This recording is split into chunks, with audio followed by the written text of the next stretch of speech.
This right here is very exciting because it is the thinnest foldable in the entire world. It's the OPPO Find N5. Let's unbox it.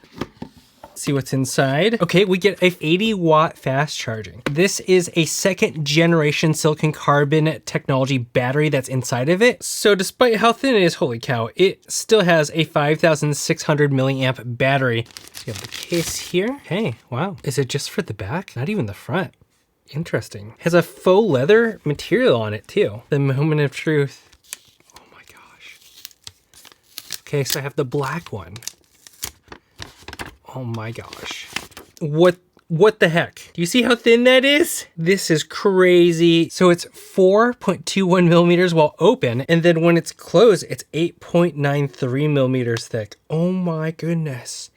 That is insane. Here is how thick an iPhone 16 Pro Max is next to it. It is just barely thicker. And this is what the Samsung Galaxy Fold 6 looks like next to it. I also like the aspect ratio on the OPPO Find N5 over the Samsung Galaxy. Obviously, look at that crease. And then over here, you can still see a crease. It's definitely there, but it's not gonna be as crazy. In comparison, we have the OnePlus Open, which came out almost 2 years ago, and that's how good the crease looks like after all that time. So that's still pretty dang good. Yeah, they made a notable reduction on it. Even compared to the OPPO Find N3 or OnePlus Open, that is a huge reduction in size. It does feel like I'm just holding another phone. That's crazy. We're finally reaching that point. It's also really light at 229 grams. That case looks pretty dang good on it. It's like barely on there. That's probably the best foldable case that I've ever seen so far. Let's turn it on. Oh, that is a beautiful, huge screen. And it uses Color OS, which is really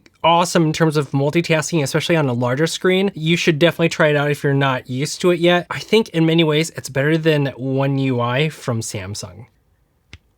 Oh, it's so cool. That is really awesome. This does have the 7-core version of the Snapdragon 8 Elite mobile platform with 16 gigs of RAM, and you have 512 gigabytes of storage. The front cameras, both on the inside and outside, are just 8 megapixel sensors. And the rear cameras are a 50 megapixel main camera, an 8 megapixel ultra wide, which is a little bit of a bummer, and then 50 megapixel telephoto. But on the plus side, those camera changes allow for a much thinner camera bump. So a little bit of a trade-off. Do you prefer a larger camera bump with crazier sensors, or do you prefer a thinner camera bump but still really good sensors? I personally prefer the best sensors you can put in there like they've done in the past. I can understand how this is more preferable to the mainstream. But I'd love to know what you think about the OPPO Find N5 foldable. And what would you like me to cover in the full review? Let me know in the comments.